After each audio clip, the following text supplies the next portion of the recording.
जय हिंद दोस्तों। तो आज हम लोग नेहरू लियाकत समझौता के बारे में पढ़ेंगे जो 1950 में हुआ था। देखिए, मैंने अपने पिछले लेक्चर में आपको ताशकंद समझौता, शिमला समझौता, इन सब के बारे में आपको पढ़ा चुका हूँ।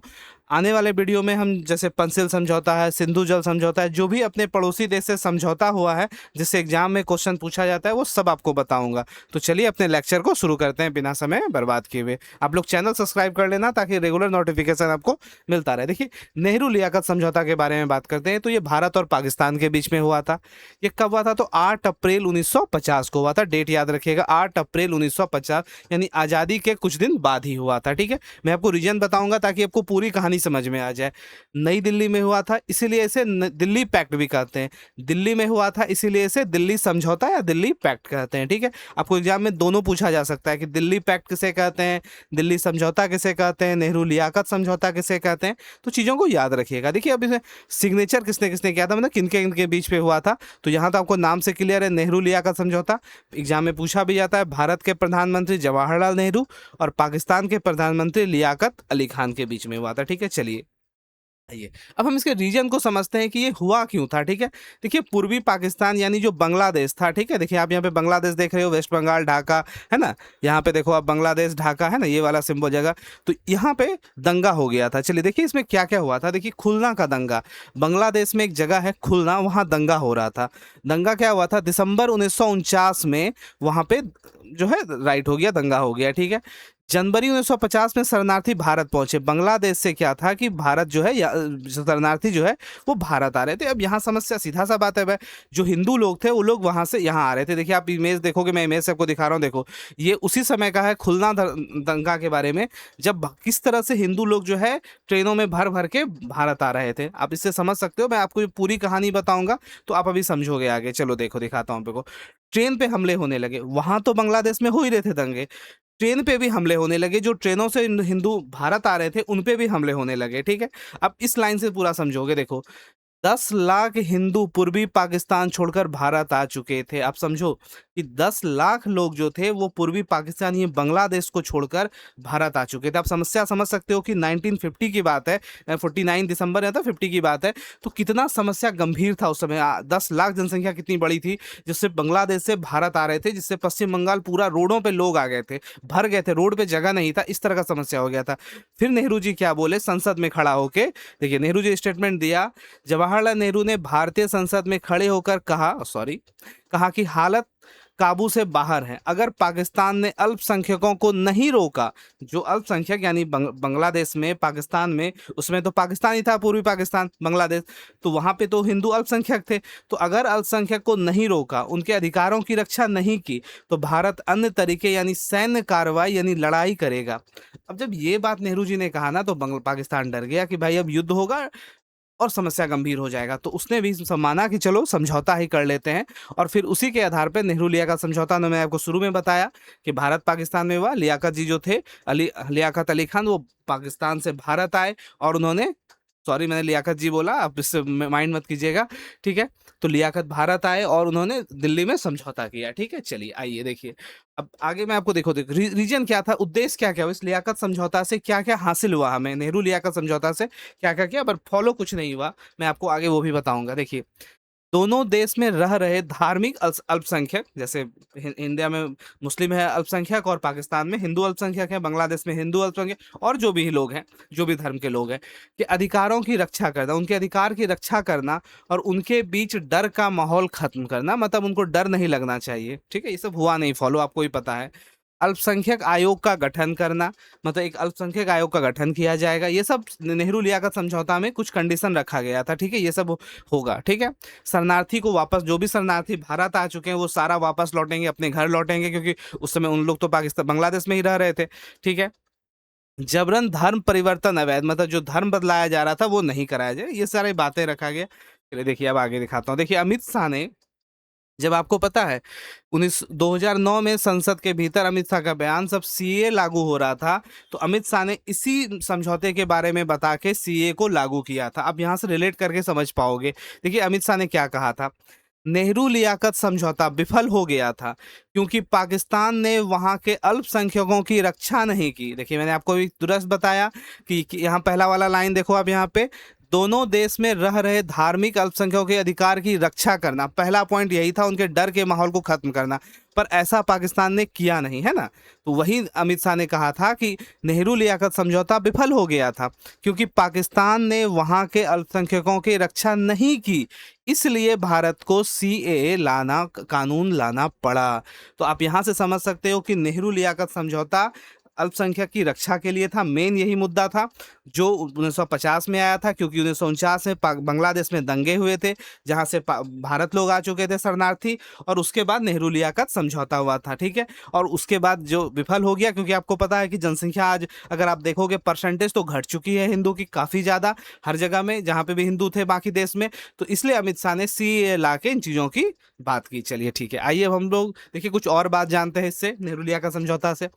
8 अप्रैल को मैंने आपको बताया कि नेहरू लियाकत समझौता हुआ, लेकिन 6 अप्रैल को 2 दिन पहले ही श्यामा प्रसाद मुखर्जी ने नेहरू मंत्रिमंडल से इस्तीफा दे दिया, क्योंकि वो नेहरू लियाकत समझौता से खुश नहीं थे। उनका मानना था कि हम लोग तो फॉलो करेंगे ये चीज़ कि हम लोग अल्पसंख्यक की रक्षा करेंगे, जो भारत में होता भी है, लेकिन बाकी देश ये फॉलो नहीं करेगा, मतलब बांग्लादेश, पाकिस्तान ये फॉलो नहीं करेगा। तो ये उनका कहना था और ये बिल्कुल सही बात था। देखिए यहाँ पे नहीं ये थे, अब ये कौन थे श्यामा प्रसाद मुखर्जी? तो ये संसद का शेर कहते थे, ठीक है। ये एग्जाम में भी क्वेश्चन पूछा गया। मैं आपको जो भी बता रहा हूँ वो सिर्फ कहानी नहीं बता रहा हूँ, कहानी प्लस आपके एग्जाम के लिए वो कंटेंट दे रहा हूँ जो एग्जाम के लिए एकदम टू द पॉइंट है, आपको पक्का एग्जाम में पूछा जाएगा। मैं आपको पीवाईक्यू भी दिखाऊंगा। चलिए देखिए, अब ऐसे क्वेश्चन क्या है ना, अक्सर आप नहीं पढ़ पाते हो। श्यामा प्रसाद मुखर्जी का इंडिविजुअल आप नहीं पढ़ोगे कहीं पे जाके, पर अगर रिलेट करके चीज़ों को बताऊंगा तो आपको पूरी कहानी समझ में आएगी, और आपको छोटा छोटा क्वेश्चन जो एग्जाम में आता है कहाँ से पूछ दिया वो आपके दिमाग में नहीं रहेगा। अगर कहाँ से, तो हमने पढ़ा है, ठीक है, क्योंकि एक कहानी की तरह पढ़ोगे तो समझ में आएगा। देखिए इन्होंने क्या कहा था, मैं इस समझौते को बंगाल के हिंदुओं के साथ एक बड़ा विश्वासघात मानता हूं, है ना, बंगाल के हिंदुओं के साथ, क्योंकि वहां आए हुए थे। हम पूर्वी बंगाल के हिंदुओं को भेड़ बकरियों की तरह कसाई के हाथ में नहीं छोड़ सकते। मतलब वापस जो लौटाने की बात हो रही थी कि हिंदू लोग वापस चले जाएंगे, वो अल्पसंख्यक की रक्षा करेंगे पाकिस्तान, वो उनका वही कहना था कि वो नहीं रक्षा करेंगे, हम उनके हाथ में नहीं छोड़ सकते हैं उनको। आप जो उनको वापस भेज रहे हो उनके साथ समस्या आएगा, वहां फिर से हिंसा होगा, वहां फिर से उन्हें मारा जाएगा, धर्म परिवर्तन कराया जाएगा, अल्पसंख्यकों के की रक्षा नहीं की जाएगी वहां पे। तो वही बात हुआ है, जनसंख्या आप देख सकते हो धीरे धीरे परसेंटेज घटता चला गया है, और इन्होंने इसी बात को लेकर नेहरू लियाकत समझौता से अपना इस्तीफा दे दिया था। और 21 अक्टूबर 1951 को इन्होंने भारतीय जन संघ की स्थापना की। नेहरू मंत्रिमंडल से अलग होकर इन्होंने भारतीय जन संघ की स्थापना की थी। एग्जाम में क्वेश्चन पूछा जाता है। चलिए यहाँ पे देखिए इंपॉर्टेंट जनसंघ क्यों है, क्योंकि यही चीज आगे में जाके 1977 में, यानी इमरजेंसी के बाद जनता पार्टी, कांग्रेस पार्टी जो गिरी थी, जो इमरजेंसी लगाई थी इंदिरा गांधी ने लगाया था, उसके बाद जो नई सरकार बनी थी, जो गैर कांग्रेसी सरकार थी पहली बार, वो जनता पार्टी थी, वो इन्हीं लोगों का मिक्सचर था, ठीक है। मतलब और भी कुछ पार्टियां थी, मिल मिल के जो है लोग क्या कहता है जनता पार्टी का निर्माण इन्होंने किया था। और यही जनता पार्टी आगे जाके 3 साल बाद जो है 3 साल बाद जाके भारतीय जनता पार्टी में बन गई। तो समझे, भारतीय जनसंघ से ही भारतीय जनता पार्टी का निर्माण हुआ है। ये क्वेश्चन एग्जाम में पूछा जाता है, इसलिए मैंने आपको ये सारा ढांचा बता दिया है ताकि आपको पता रहे। भारतीय जनसंघ से जनता पार्टी बना 77 में, और वहीं से 3 साल के बाद जो है भारतीय जनता पार्टी यानी बीजेपी जो आप आज पार्टी सुनते हो वो पार्टी बना, जिसके पहले अध्यक्ष कौन थे? अटल बिहारी वाजपेयी थे, ठीक है। चलिए आइए अब आपको मैं कुछ क्वेश्चन दिखाता हूँ। देखिए एनटीपीसी में पूछा गया क्वेश्चन है, सबसे पहला क्वेश्चन ही अभी रिसेंट एग्जाम का 25 में पूछा गया है। विभाजन के बाद, दंगों के बाद शांति स्थापित करने के लिए भारतीय प्रधानमंत्री जवाहरलाल नेहरू और पाकिस्तान के प्रधानमंत्री डैश के बीच दिल्ली समझौता। अब बताइए, मैंने आपको अभी जस्ट बताया ना कि दिल्ली समझौता पूछ लिया, नेहरू लियाकत समझौता नहीं पूछा। अगर आप इसको नहीं पढ़ोगे तो आप कर पाओगे, ठीक है। तो देखिए इसका आंसर क्या हुआ, लियाकत अली खान के मैंने बचाया था कि नेहरू लियाकत समझौता ऐसे कहते हैं। तो रिलेट करके पढ़ोगे तो बहुत आसानी से क्वेश्चन बनेगा। आप लोग खुद तय करना कि आप लोग क्या कर। देखिए भारतीय जनता पार्टी की स्थापना, भारतीय जनता पार्टी की स्थापना मैंने अभी जस्ट आपको बताया कब हुआ था, 1980 में हुआ था, ठीक है। चलिए, भारत और पाकिस्तान के बीच हुए निम्नलिखित समझौते में किस समझौते को नेहरू लियाकत समझौता के नाम से भी जाना जाता है? देखिए जीडी में भी पूछा गया। नेहरू लियाकत समझौता रेल यातायात, कोई लॉजिक नहीं है। भारत पाकिस्तान के बीच हवाई समझौता, इसका भी कोई लॉजिक नहीं है। भारत पाकिस्तान के बीच दोहरे कराधान यानी टैक्स का कोई लॉजिक नहीं है।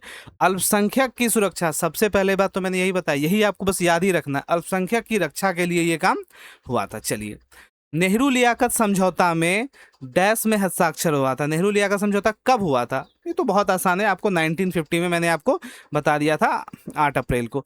नेहरू लियाकत समझौते के विरोध में भारत के किस केंद्रीय मंत्री ने नेहरू मंत्रिमंडल से इस्तीफा दे दिया था? मैंने आपको बताया ना, रिजाइन मारा था। किसने? जिसने भारतीय जनसंघ की स्थापना की। आप ऐसे रिलेट करके याद रखोगे तो हमेशा आपको याद रहेगा। भारतीय जनसंघ की स्थापना की थी कब? 1950, माउस से लिखने में बहुत कष्ट होता है दोस्तों, ठीक है, 1951 में इसी स्थापना की गई थी। ठीक है, चलिए आगे देखते हैं। नेहरू लियाकत समझौता किस तारीख को हस्ताक्षरित हुआ था? यानी नेहरू लियाकत समझौता किस तारीख को हुआ था? किस तारीख को हुआ था? 8 अप्रैल 1950। एग्जैक्ट डेट भी याद रखिएगा तो एग्जाम में काम आएगा। नेहरू लियाकत समझौते को इतिहास में अन्य किस नाम से जाना जाता है? शिमला समझौता मैंने आपको पहले पढ़ा चुका हूं, आप जाके देख सकते हो। ठीक है, इतने समझौते मैं सब आपको बताऊंगा ताकि एग्जाम में देखो, अब इन सबसे क्वेश्चन पूछा जाता है और इसका आंसर क्या होगा? दिल्ली पैक्ट यानी दिल्ली समझौता। ठीक है, देखो चलो आगे देखते हैं।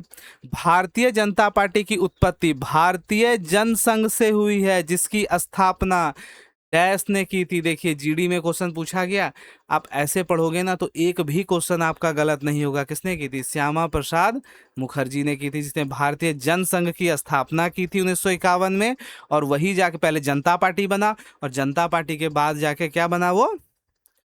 देखिए, है ना, बताया ना, भारतीय जनसंघ ने 1977 में जनता पार्टी में विलय किया था, जनता पार्टी, और उसके 1980 में जाके बीजेपी बना, यानी भारतीय जनता पार्टी, सॉरी हाँ, भारतीय जनता पार्टी बना। चलिए आगे देखते हैं। निम्नलिखित में से किसे संसद का शेर कहा जाता है? देखिए, नौसेना में पूछा गया, संसद का शेर किसे कहते हैं? श्यामा प्रसाद मुखर्जी। मैंने बोले जो जो क्वेश्चन एग्जाम में पूछा जाता है मैं आपको सब बताऊंगा ताकि आपका एक भी क्वेश्चन एग्जाम में नहीं छूटे। देखिए, जनता पार्टी पहली बार गैर कांग्रेसी सरकार के रूप में सत्ता में आई। मैंने आपको क्या बताया, इमरजेंसी के बाद पहली बार जो गैर कांग्रेसी सरकार आई थी वो जनता पार्टी थी। इमरजेंसी कब लगा था? 1975 में, आप वहां से याद कर सकते हो, तो उसके जस्ट बाद 1977 में इसका आंसर हो गया, है ना। ठीक है, तो देखो कौन सा बना था, मैंने आपको बताया कि भारतीय जनसंघ बना 1951 में, और 77 में जाके वो जनता पार्टी बना, और 80 में जाके बीजेपी बन गया। तो बीजेपी वही पूछ रहा है यहाँ पे 1977। मैंने आपको पूरी कहानी आपको बता दी है। चलिए देखिए, हमारा लेक्चर यहाँ पे खत्म होता है। तो आपको हमारा लेक्चर कैसा लगा कमेंट कीजिएगा। रेगुलर वीडियो को देखते रहिए, मतलब सब्सक्राइब कर लीजिए चैनल को। थैंक यू दोस्तों।